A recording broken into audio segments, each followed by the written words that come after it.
क्या सोच रहे हो महाराज?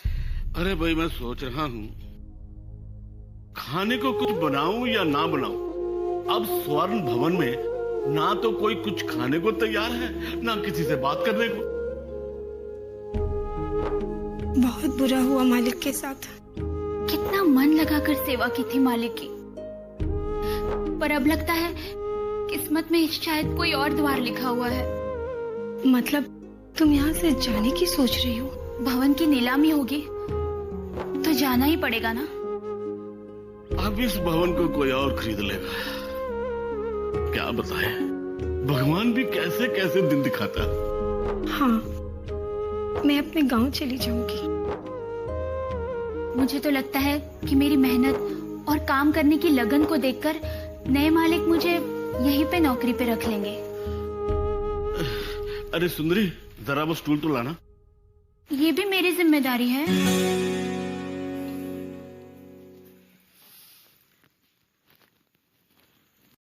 तुमने क्या सोचा है चमकू?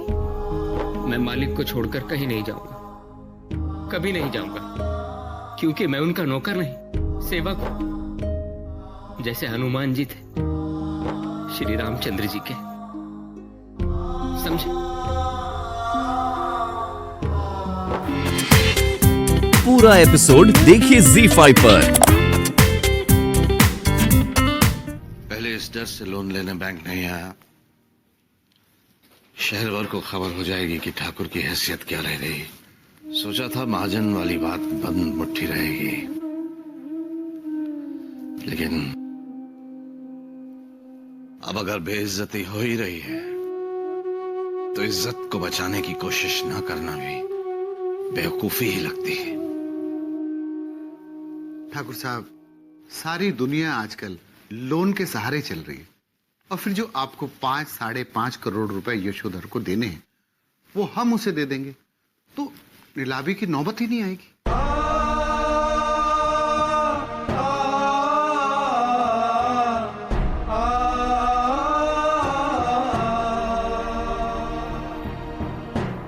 किश्त क्या बनेगी लोन की?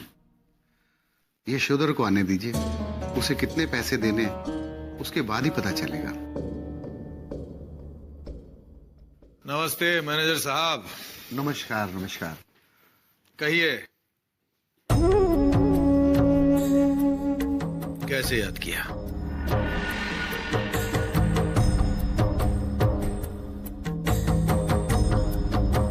स्वर्ण भवन के कागज लाए हैं आप क्या? ठाकुर साहब पैसा दे रहे हैं क्या?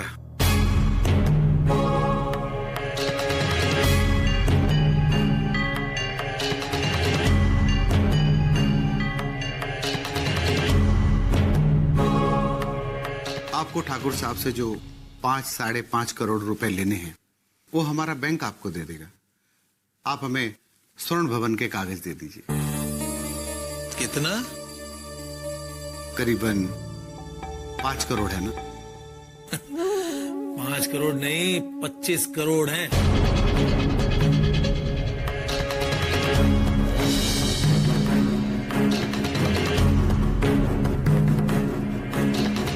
ये देखिए, उस 25 करोड़ की रसीदें।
हम कर्जदार कैसे हो गए?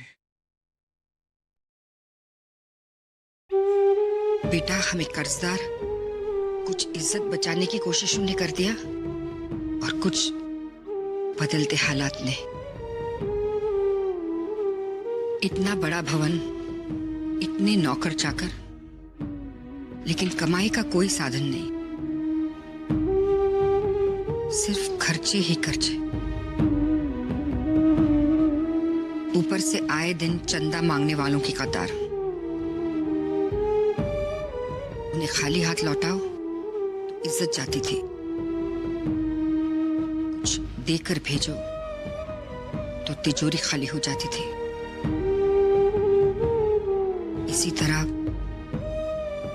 इसी तरह धीरे धीरे सब खत्म हो गया तो एक एक करके हमारे गहने बिकने लगे। गहने बिकने लगे? पर माँ, आपकी अलमारी तो गहनों से भरी हुई है। इन कान के झुमकों और 2 कंगनों के अलावा कुछ भी असली नहीं है।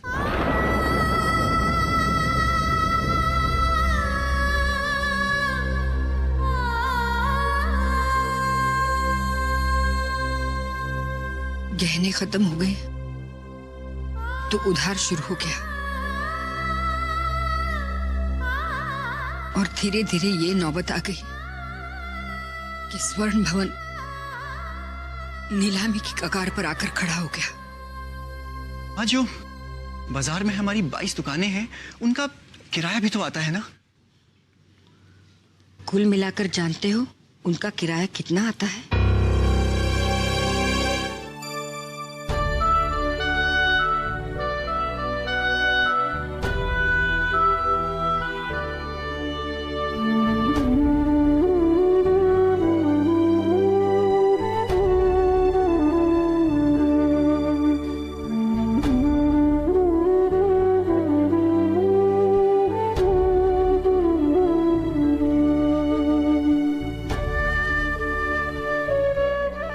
सुख में साथ देने तो 100 लोग आ जाते हैं, और दुख सिर्फ अपनों के साथ ही बांटा जा सकता है। बस यही सोचकर मैं शताब्दी समारोह में नहीं आया, लेकिन जब ये से पता चला तो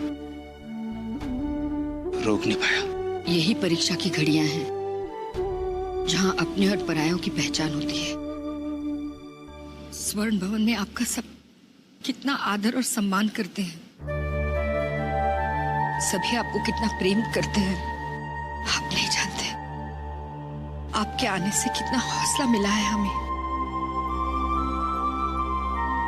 हौसले के अलावा इस भाई के पास देने के लिए और कुछ है भी तो नहीं। अगर मैं अपना छोटा सा घर बेच भी दूं तो 2-2.5 लाख से ज्यादा नहीं मिलेगा। लेकिन फिर भी अगर आपको लगता है कि वो पैसा आपकी कोई भी सहायता कर सकता है तो मैं नहीं राघव भैया,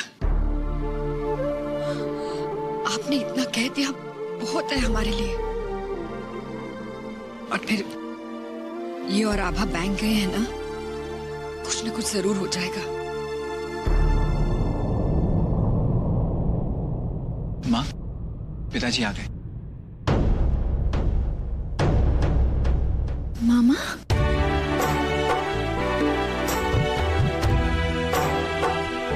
मामा,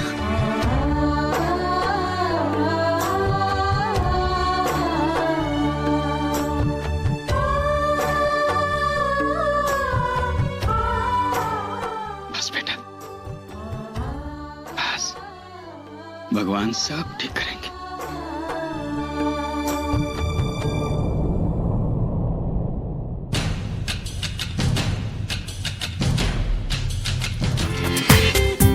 पूरा एपिसोड देखिए ZEE5 पर।